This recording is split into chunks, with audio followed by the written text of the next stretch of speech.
Hello everybody and welcome to my YouTube channel. Today we are going to be working on ear wires for jewelry smithing.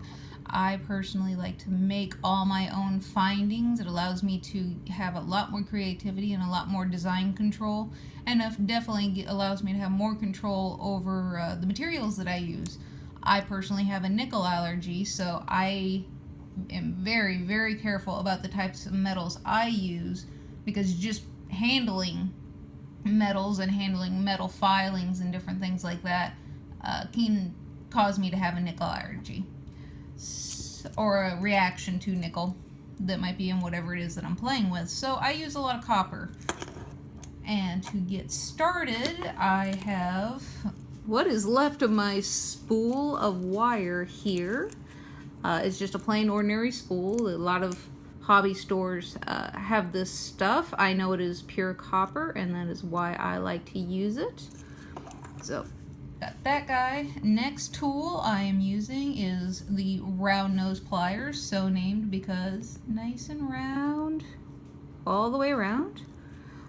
That is one of the big tools that we are going to use. One of the other tools we are going to use for this here, the mandrel type guy.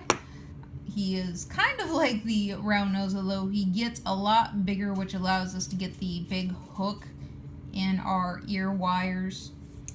And he has different levels. You'll see some of these guys have divots on the inside, where this guy is just nice and flat here. Some of them will have a divot so that way, you know, it'll cave in. This is just personally the one that I started out with. Maybe I'll get one of the ones with the divot in it, but otherwise he works for exactly what I want him to.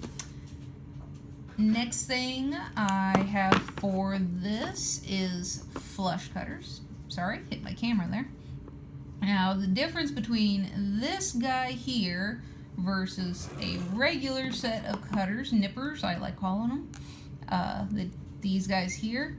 This is a flush cutter as well, but it's only flush on one side. As you can see with this guy, he is nice and flat on top. There's no concave on the inside here, although there is concave here. Now, what that pretty much means for all of us jewelry people is that whatever part of the wire that ends up on this side is going to end up having a peak to it, a nice sharp point. The other side that ends up over here on this side of the plier will get cut nice and flat and flush, but not so much on this side. Sometimes you really want to get into those teeny tiny areas and cut something off really teeny tiny way down in there. This guy is great for that. He's also great for a lot of other things as well. But for this little project, we aren't going to be getting into any tight little spaces, so he makes everything nice and flush on both sides, so I don't have to worry about nothing. And my really old as dirt square nose. Now there is tape on these guys. I have a reason for that. Please see my beginner's guide to jewelry making. For that reasoning, I got to give him a new layer of tape. He's old, but he works. That's the important thing to remember. Just because it's not all brand new and shiny does not mean that it is needing replacement, although the tape does. So, maybe we might not have to use him. We won't for the first set of ear wires that I show you how to make, but we might for the second one. That's just the way the world is. So, for our first ear wire, what we are going to do. Now, I don't like cutting the wire off of the spool,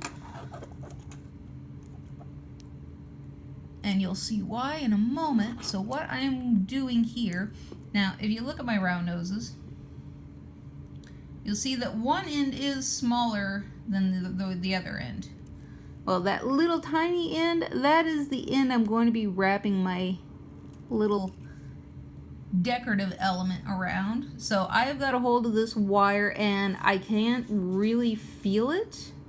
If I run my finger across the top here, I can't feel the end of that wire. That means we got it in the perfect spot. You want it kind of right in the middle of the two ends. And what you're going to do when you get a hold of it is you are going to take it and rotate, let go a little bit, rotate back, cramp down, rotate, let go, cramp down, rotate, until that wire comes back. Oop, lost my spot there. Until that wire comes all the way back around and touches itself, makes a little P shape. Oh, turn around. Today's video is brought to you by P. Okay, so, or, any variety of letters. So we got that guy down. Very nice, simple little letter P. Yay. Next, what I'm going to do is I'm going to take that letter P and I'm going to clamp him in here. He's resting right up against the round part here of my pliers, and the other set of pliers is just coming in wherever it falls. And I'm going to take that, got my finger back here to make sure that that wire, as I rotate it, is nice and tight against my pliers themselves. I'm going to rotate until I make that wire touch itself again, and now we got a cool little S shape. Yay! Now we can just make a B, this would be PBS. So, feel free to pause my videos at any point in time if I'm going too fast. So, now for the next part, you're going to take these guys here.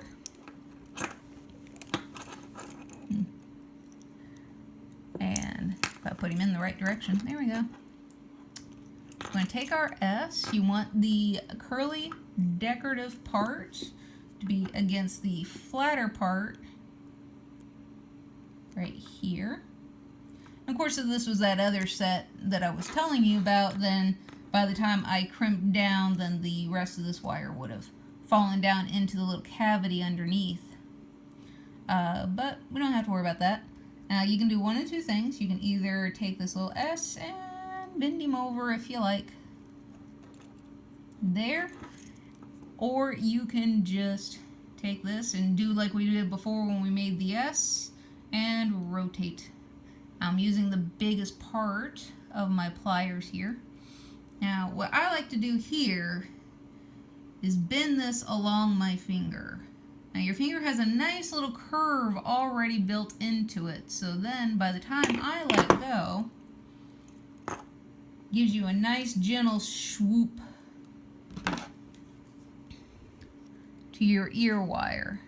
And then you just pick your length, nip, nice flat cut either side. Wonderful pliers, it keeps you from wasting metal. And then we have our ear wire. Now he got a little bit janky there. He's not exactly flat.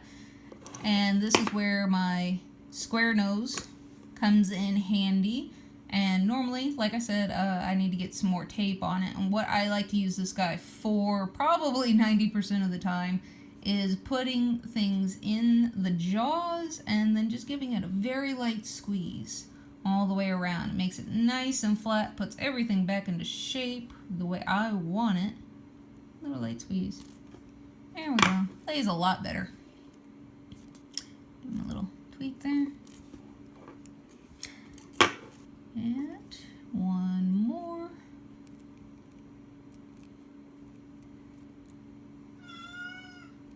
Oh, Sam. There. Wonderful little ear wire. Now, what a lot of people do when they are doing something that they're going to be making fairly repetitive, they will take a Sharpie and mark on their tools where they most commonly end up shaping whatever it is that they're making. I don't like to do that. And after a while, you get a feel for where it should be on your pliers or any other tool that you're using. It's just kind of unnecessary. And let's do that one more time. And you want to make sure your wire is nice and flush. Right in there. Barely see it. And since I use the small end of my pliers, that is what I'm going to do again. And I'm just rotating, let go a little bit, clamp down, rotate until he touches himself again.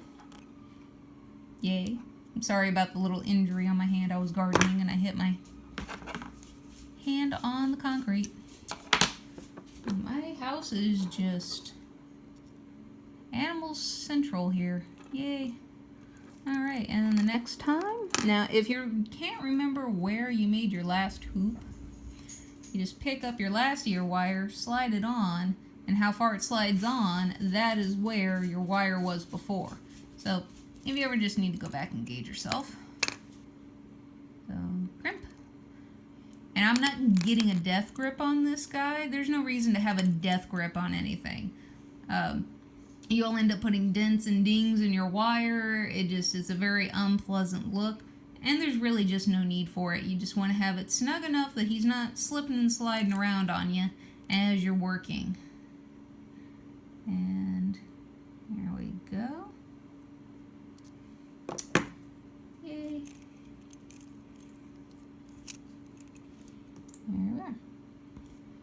And go back, grab the big guy again. Now let's see it from this point of view here. Now this is the flat side. You want your S in the flat side. Now as opposed to taking this and bending it over, you don't necessarily have to do that. You can just rotate this sucker, making sure that that wire stays nice and tight against the barrel here. And I am tightening the wire on the other side of my hand so that way it curves along with my thumb there. And then loosen everything up. And there he is again. Yeah. Let's see here.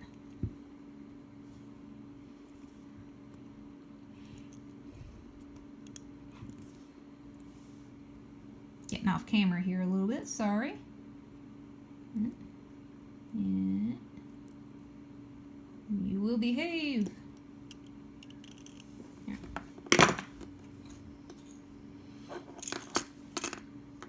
And what you can do from here to make sure that you get those ends of your ear wires nice and straight, you put them both on. Shape those wires a little bit so that way they match a little better. And now you know exactly where you're going to need to cut without having to worry about measuring and getting super technical or anything like that. Whoop, don't you do that. There we go. And 2 little ear wires. Hooray! So, and this guy's a little bit wobbly. It's fun trying to do this around my camera.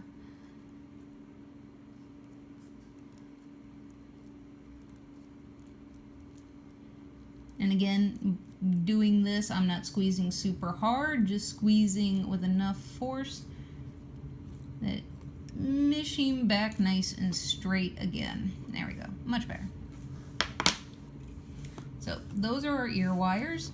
Now you can do a couple of things. You can either put whatever it is that you're going to make into an earring, you can bring it along this way, open this guy up just a little bit, sliding back down, close it back up, or you can do open up this little itty bitty guy here at the top, and you can hang something from there, or you can hang something from both places. Your choice. I like this little design myself. Allows for a lot of variety, and even if you do something just plain and simple with them, you still got a nice little decorative element. It looks like you thought out your plan a little more. Now the other thing I wanted to show you is this guy here. This little plate. Let me adjust my camera a little. There we go. Lift, I say. There we go. This is a nice little template for making a lot of ear wires all at once. I personally have a very hard time with this thing. At best, I normally get about 2 ear wires before it all tries to pop up on me and whatnot. And plus, putting the wire through here till you feel it in the back, you could crimp it so that way it stays on the back, but then that's a whole lot of metal you end up wasting. So I mean, they're great. They're a lot of fun. You can get a lot done with them, especially the more practice you have, the better you're going to be able to use it, as with anything. But it's not necessarily my personal favorite thing, as opposed to actually making your own ear wires. Making your own thing is always better.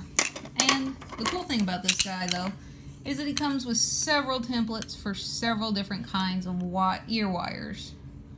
So that's always lovely. If I use one, I always end up using this one myself. So I'll show you a little bit how that works. Put it all together. Now you can put your ear wire through here, through the hole, and then once you get that done, you can basically use this whole thing to do your wire with. Like I said, I try to minimize my waste with wire. Every little bit of copper that I end up taking off of any of my pieces, I always save it in a little baggie, so that way one day when I get my forge, I have all this scrap little bits of copper that I can make stuff with when I get to casting and forming. One day. So just to show you, I'm only going to make one ear wire with this here. So threading through, make sure that normally my best success is when I can at least feel a little bit of that guy on the other side of the plate. And then you just go around. And you got to make sure you get him up there nice and tight against that plexiglass. And around. A lot of rotating involved in this. And then it goes around again. See? He likes to come up. Around that plexi again. Come up. And back down. And then it goes around again. So we have 2 ear wires formed at this moment. So there are dotted lines on this guy that tell you, as you can see there a little better, tell you where to cut. Again, that ends up wasting wire because by the time you cut it here, then you still got to cut something up in here. So there's like a good bit of little wire there that's going to end up getting lost. I would rather myself pop off. Alright. No, maybe I shouldn't have popped it off.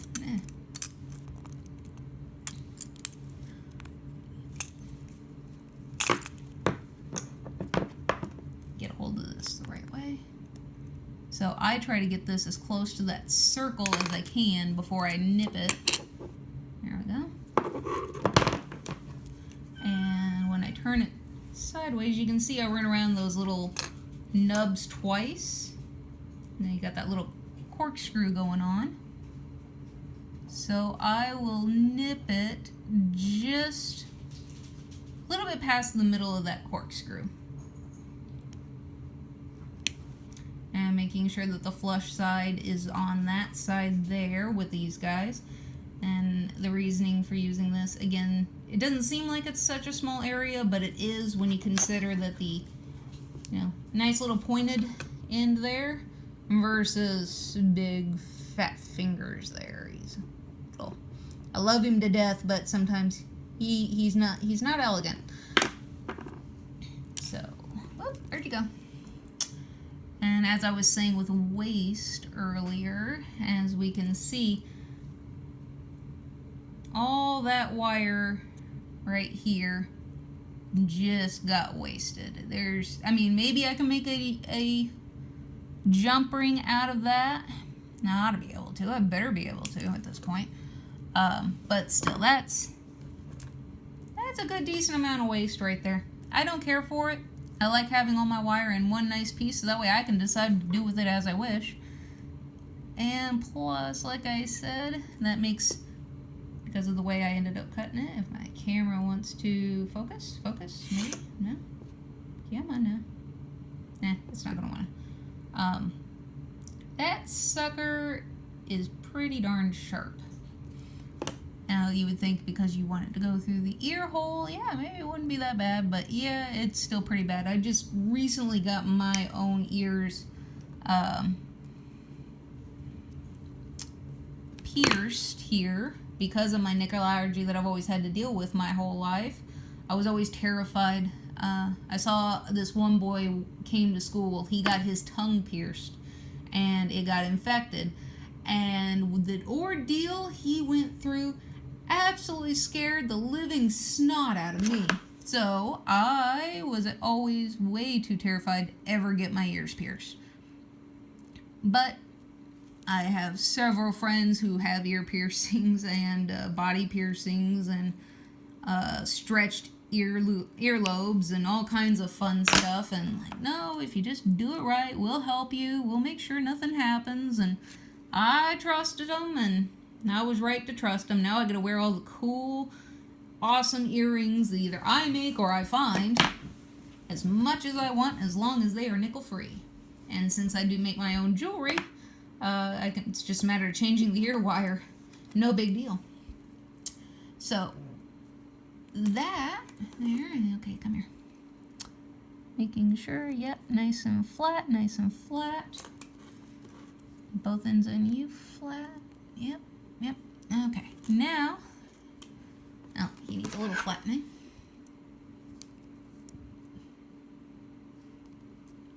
Yeah, nice and flat.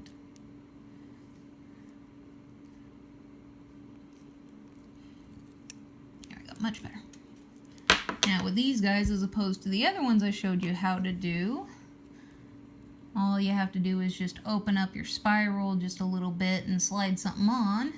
Kind of like how it works like a keychain there. And beautiful. Nice little ear wires. It looks like one's a little longer than the other. I'll fix that later. But regardless though, and you can see the two little bits here of scrap.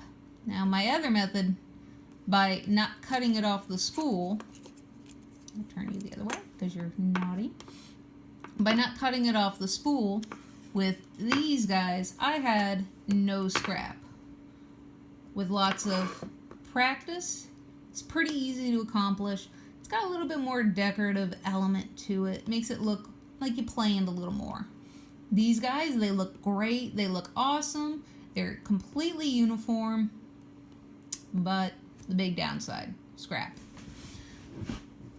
Not everybody wants to hold on to all their little bits and nibbins. And that's what makes Ziploc baggies wonderful. Especially little Ziploc baggies. Yeah, scrap. But, you know, we get what we get. And whatever works out easiest for you, it always is the best method to go. But hopefully you enjoyed my little video on making your own ear wires. The wonderful, magical world of wire itself can be used for so much. And I hope to see you again in my next video. Please like, comment, and subscribe. Also, please let me know in the comments, what would you like to see me do in jewelry? Is there something out there that you're having a hard time doing? Some advice that you need? Please let me know. I am more than happy to try to comment back or make a video and prioritize those videos over something I would probably make up. So, thank you all for coming and seeing my video, and have a great one.